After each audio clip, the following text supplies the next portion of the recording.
Hello everyone, welcome back to our channel. आज जो है हम आपके साथ में लेके आए हैं cell cycle and cell division के हैंड रिटन नोट्स।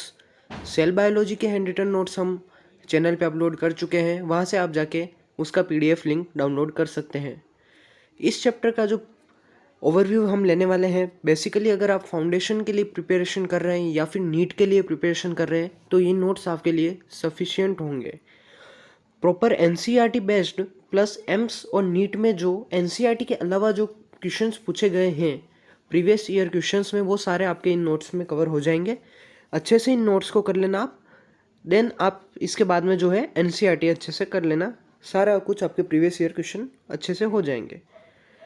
बात करें, अगर आप टेलीग्राम चैनल से ज्वाइन नहीं हुए हैं अभी तक, तो आप डिस्क्रिप्शन में जाके जो टेलीग्राम चैनल का लिंक दे रखा है वहाँ से आप जाके ज्वाइन हो सकते हैं। सारे पीडीएफ प्लस आपको जो भी मटेरियल्स होंगे वहाँ पे चैनल पे अवेलेबल हो जाएंगे। बात करते हैं बेसिक लेवल से एडवांस लेवल के सारे पॉइंट्स इसमें कवर कर लिए हमने, बिकॉज जो एनसीईआरटी में आपकी थ्योरी दे रखी है उससे आपके सारे पॉइंट्स क्लियर नहीं होंगे, अच्छे से समझ में नहीं आएगा। एनसीईआरटी का बेस है, अच्छे से करके जाना इनको। डेफिनेशन की बात करें, सेल साइकिल क्या होता है इसकी डेफिनेशन बताई गई है। अब अगर सेल डिवाइड हो रही है तो वो सिग्नल कहाँ से ला रही है, उसको क्या ऐसा क्या उसमें हो रहा है चेंजेस कि उसको डिवाइड होना पड़ रहा है। 3 रीज़न इसके बताए गए हैं। Decrease in surface area volume ratio, next है डिक्रीज इन कर्न प्लाज्म इंडेक्स जिसको के भी बोला जाता है, और एक इसमें बेसिकली थर्ड पॉइंट बोल सकते हैं, gene regulation also responsible for sale division. ठीक है, नेक्स्ट आगे हम बात करें, एक फ्लो चार्ट बनाया जिससे आपको हमको पढ़ना क्या है। बेसिकली फ्लो चार्ट में आप समझ जाएंगे कि सेल साइकिल को 2 फेज है। इंटरफेज हो गया जिसको रेस्टिंग फेज भी बोला जाता है, एक हो गया एम फेज जो कि माइटोसिस फेज होता है। बेसिकली ये फेज होता है डिवीजन फेज होता है। डिवीजन फेज में 2 टाइप्स आते हैं, कैरियोकाइनेसिस प्लस साइटोकाइनेसिस। ठीक है, पूरा डिटेल में आगे हमको देखना है। कैरियोकाइनेसिस में हम देखेंगे prophase, metaphase, anaphase and telophase. Interphase में G1 S G2 एंड फिर आती है M। टिपिकल जो सेल साइकिल होती है उसकी सीक्वेंस यही रहती है, G1 S G2 M। G1 जो होता है फेज, उसका ड्यूरेशन करीब 8.5 आवर्स समथिंग रहता है। S का ड्यूरेशन रहता है 8 आवर्स समथिंग, G2 का रहता है 6 आवर्स समथिंग। ठीक है, यहाँ पे कुछ डेटाज दे रखे हैं, यहाँ से क्वेश्चन बने हैं प्रीवियस ईयर क्वेश्चन में, इसलिए मैंने इसको इंपॉर्टेंट मार्क किया है कि यीस्ट के अंदर 90 मिनट्स लेता है सेल डिवाइड होने के लिए, ई कोलाई के अंदर 20 मिनट्स लेता है, एंड ह्यूमन बींग्स के अंदर लेता है 24 आवर। ठीक है, अच्छे से याद रखना। जो एनसीईआरटी में डायग्राम दे रखे हैं सारे इन नोट्स में कवर है। हैंड रिटन डायग्राम से अच्छे से समझ में आएगा, प्लस एनसीईआरटी के तो आपको करना ही है। ये डायग्राम है, इंपॉर्टेंट है, इसको अच्छे से करके जाना।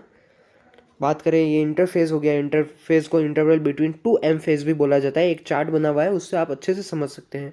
इंटरफेस में 3 आएंगे, G1 आएगा, S आएगा, G2 आएगा।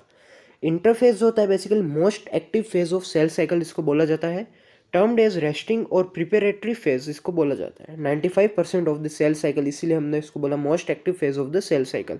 G1 पढ़ना है, S पढ़ना है, G2 पढ़ना है। ठीक है, G1 G stands for gap और जनरेशन। ठीक है ना, इसके यहाँ से क्वेश्चन बनते हैं। यहाँ पे आपको याद क्या रखना है, जितने भी फेज है उसमें पर्टिकुलर इवेंट्स क्या हो रही है, कहाँ पे क्रोमोसोम कंडेंस हो रहे हैं, कहाँ पे ऑपोजिट पोल्स की तरफ जा रहे हैं, कहाँ पे जो है आपका ट्रांसफर चल रहा है, कहाँ पे प्रोटीन सिंथेसिस हो रहा है, कहाँ पे आरएनए सिंथेसिस हो रहा है, ये सब आपको अच्छे से याद होनी चाहिए। यहीं से क्वेश्चन पूछे जाते हैं, स्टार मार्क भी है, अच्छे से करके जाना। कुछ पॉइंट्स दिए हैं गोल्डन पॉइंट्स, जहाँ जहाँ गोल्डन पॉइंट्स या फिर इंपॉर्टेंट पॉइंट्स लिखा है वहाँ से तो आपके क्वेश्चन बना हुआ है और इसलिए वो मार्क किए गए स्टार मार्क। ठीक है, अच्छे से करना है। एस फेज हो गया, basically S stands for synthesis. Synthesis हो रहा है हिस्टोन प्रोटीन डीएनए पैकिंग में जो काम आता है। सेंट्रोल का डुप्लीकेशन इसमें चल रहा है। इवेंट्स अच्छे से करके जाना, सारे सब कुछ कवर हो जाएगा आपका। नेक्स्ट आता है G2 फेज। G2 फेज के आपको इवेंट्स अच्छे से करने हैं। इसको सेकंड गैप फेज भी बोला जाता है, पोस्ट एस फेज बोला जाता है, प्री एम फेज बोला जाता है। एस फेज से पहले आ रहा है G1 M G2 S। Pre M phase G1 M G2 M के बाद आ रहा है, M के बाद आ रहा है G2 G1 M G2। ठीक है, नेक्स्ट अगर हम देखें G1 फेज, ठीक है ना, इसको अच्छे से कर लेना। नोट पॉइंट जहाँ दे रखे अच्छे से उनको करके जाना है आपको। G नोट फेज से क्वेश्चन पूछा गया है नीट में, कंप्लीट थ्योरी प्लस एग्जांपल्स जो देखे यहाँ से भी इंपॉर्टेंट एम्स में पूछे गए, अच्छे से करके जाना है इनको। ठीक है, अब आता है एम फेज। इंटरफेज हमने देख लिया। एम फेज जो कि डिवीजन फेज है, इसमें हमको माइटोटिक फेज है, म्योटिक फेज दोनों देखना है। एम फेज में कैरियोकाइनेसिस, साइटोकाइनेसिस हमने स्टार्टिंग में भी देखा था। यहाँ पे कुछ डायग्राम्स इसलिए बताए गए हैं ताकि आपको जो भी है क्लियरली विजुअलाइजेशन हो सके कि यहाँ पे चल क्या रहा है, बेसिकली क्या क्रोमेटिन हो रहा है, क्या कहाँ पे initiation and condensation of chromatin materials चल रहा है, अर्ली प्रोफेज में क्या हो रहा है, लेट प्रोफेज में क्या हो रहा है, बेसिकली ये ध्यान रखना। गोल्डन पॉइंट्स आपको अच्छे से करना ही है, मोस्ट इंपॉर्टेंट है। Metaphase again diagrams from NCERT are important, ठीक है ना, बहुत ही ज़्यादा इंपॉर्टेंट है। डायग्राम्स फ्रॉम एनसीईआरटी ये अच्छे से करके जाना। गोल्डन पॉइंट्स देखना है पीवाईक्यू में आपको जो पूछा गया है, ये सारे आपको अच्छे से करने हैं। एना फेज हो गया, इसके डायग्राम्स अच्छे से करके जाना। टीलो फेज आ गया, टीलो फेज में इवेंट्स अच्छे से करना। एनसीईआरटी के की इवेंट्स जो दे रखे हैं आपके एनसीईआरटी में वो आप देख सकते हैं।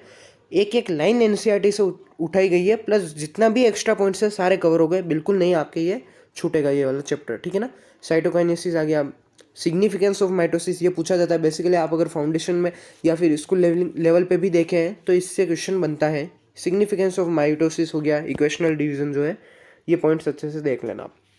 मियोसिस, ठीक है, प्रोफेज 1, यहाँ पे प्रोफेज 1 की 5 स्टेज है। LZPD², leptotene, zygotene, pachytene, diplotene, diakinesis. Most important है, इसको तो मोस्ट इंपॉर्टेंट इस चैप्टर का क्वेश्चन बनने के बहुत ज़्यादा चांसेस रहते हैं, यहाँ से इंपॉर्टेंट है ना नीट के अंदर।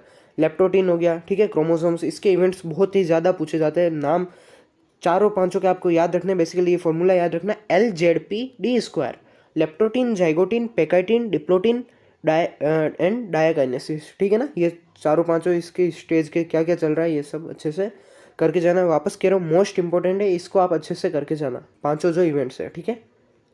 आगे अगर हम बात करें मेटाफेज 1, यहाँ पे एनसीईआरटी की जो लाइन्स है वो भी उठाई गई है, प्लस एक्स्ट्रा पॉइंट्स जो भी सारे कवर हो गए यहाँ पे। सिग्निफिकेंस ऑफ मियोसिस हमको अच्छे से करके जाना है। सिग्निफिकेंस ऑफ मियोसिस, यहाँ पे इंपॉर्टेंट पॉइंट लिखा गया है, variations are very important for the process of evolution. जो इवोल्यूशन चल रहा है उसके लिए वेरिएशंस जो है बहुत ही ज़्यादा नेसेसरी हो चुके हैं, इस पॉइंट्स को याद रखना। Difference between mitosis and meiosis board level पे पूछा जाता है या स्कूल लेवल पे भी पूछा जाता है, पर नीट के लिए भी आपको याद रखना है कि माइटोसिस किस में हो रहा है, कितने फेज है माइटोसिस में, कौन सी सेल्स में होता है, न्यूक्लियस कितनी बार डिवाइड होता है, सारे इन दोनों के डिफरेंस आप देख लेना। कुछ न्यूमेरिकल एस्पेक्ट्स भी यहाँ पे आते हैं, इस चैप्टर से न्यूमेरिकल भी बनते हैं। आप बोलेंगे सर बायोलॉजी में न्यूमेरिकल्स कहाँ से आ रहे हैं, यहाँ से पूछे जाते हैं न्यूमेरिकल्स, तो आप अच्छे से करना, प्रीवियस ईयर क्वेश्चन भी देख लेना। बाकी एमसीक्यू जो हम डिस्कस करेंगे उसमें आपके सारे क्लियर हो जाएंगे, ठीक है। यहाँ कुछ फॉर्मूले इनको अच्छे से याद रखना।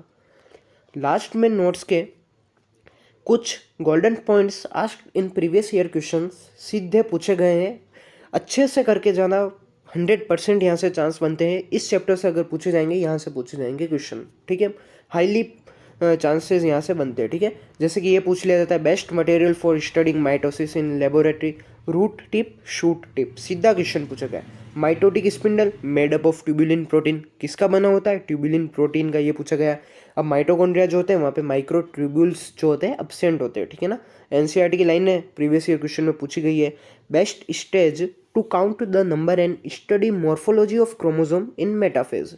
मेटाफेज जो है यही एक स्टेज है जहाँ पे हम क्रोमोसोम की बहुत ही ज़्यादा अच्छे से डिटेल में स्टडी कर सकते हैं, उनके नंबर को भी हम काउंट कर सकते हैं मेटाफेज में, ठीक है ना। क्रोमोसोम के characterized by all the chromosomes coming to lie at equator and equatorial plate, जिसको मेटाफेजिक प्लेट भी हम बोल सकते हैं, ये होता है मेटाफेज में, ठीक है। एक पॉइंट आता है कोल्चिसिन का। Colchicine is a alkaloid which is used in plant breeding for doubling the chromosome. Previous year question NEET में ये पूछा गया है, आप चेक कर लेना कि किसी की प्लॉइडी हमको इंक्रीज करनी है तो किस केमिकल का यूज़ किया जाता है, जो कि बेसिकली एक एल्केलॉइड होता है, उसका यूज़ किया जाता है, नाम है कोल्चिसिन, ठीक है। यहाँ पे points to remember, high chances to repeat in NEET, सीधे प्रीवियस ईयर क्वेश्चन से उठाए गए हैं, देखना इनको। Separation of two total chromatids check कर लेना आप, बिल्कुल भी एक्स्ट्रा पॉइंट नहीं है, जो जो पढ़ना है वही यहाँ पे लिखा गया है, ठीक है ना। ये सारे आपको देखना है। रिवर्स प्रोफेज टीलोफेज को बोला जाता है, ठीक है ना। ये एनाफेज प्रोमोटिंग कॉम्प्लेक्स नीट 2016 में पूछा गया था कि प्रोटीन डिग्रेडेशन जो होता है नेसेसरी होता है प्रॉपर माइटोसिस करने के लिए एनिमल सेल्स में, ठीक है ना। एपीसी बोला जाता है बेसिकली। अगर ह्यूमन सेल में एपीसी में कुछ डिफेक्ट आ जाते हैं तो क्रोमोसोम जो होंगे वो क्या नहीं होंगे, ऐसा पूछा गया था। तो आंसर था क्रोमोसोम विल नॉट सेग्रीगेट, यहाँ पे ये सेग्रीगेट नहीं होंगे, ये पूछा गया था। एक बहुत ही मीन्स आप मान के चलो 5-7 साल पहले ये पूछा गया था कि बैल्बियानी रिंग्स जो कि बेसिकली पफ्स होते हैं, वो किसकी साइट होती है, तो ये होते हैं आरएनए एंड प्रोटीन सिंथेसिस। ये बहुत साल पहले पूछा गया था, पर प्रीवियस ईयर क्वेश्चन में था, हमको करना अच्छे से था, ठीक है ना। तो बेसिकली हमने ये देखा, आज जो देखा cell cycle and cell division के नोट्स थे। नेक्स्ट जो हम लेने वाले हैं नोट्स, बेसिकली इसके आगे वाला चैप्टर ही लेंगे। अगर आपको कोई पर्टिकुलर चैप्टर चाहिए तो प्लीज़ आप कमेंट बॉक्स में कमेंट करें, हम डेफिनेटली उसका रिप्लाई देंगे और आपको नोट्स प्रोवाइड कराएंगे। बीच में कुछ गैप पड़ गया था वीडियोस अपलोड करने में, अब रेगुलर हम इस पर एक्टिव रहेंगे, आपको सारे नोट्स हम अवेलेबल करा देंगे। आप इस पीडीएफ को डिस्क्रिप्शन में जाके डाउनलोड कर देना। और हाँ, जो भी चैनल पे नए हैं please subscribe to the channel and like. अगर आपको पसंद आ रहा है, आपके क्या रिव्यूज़ हैं इन नोट्स के बारे में, आपको क्या चाहिए, कुछ प्रैक्टिस सीरीज़ चाहिए, आपको एनसीईआरटी में बेसिकली क्या चाहिए, कहीं भी प्रॉब्लम आ रही है तो प्लीज़ आप कमेंट करें, हम उस पर वर्क करेंगे, ठीक है ना। आपको जो रिक्वायर्ड चैप्टर है उसको कमेंट बॉक्स में कर सकते हैं, हैशटैग करके आप भले ही करो या सिंपल कमेंट भी कर सकते हैं, वहाँ पे हम रिप्लाई दे देंगे आपको। और चैनल को सब्सक्राइब करना ना भूलें। Thank you so much.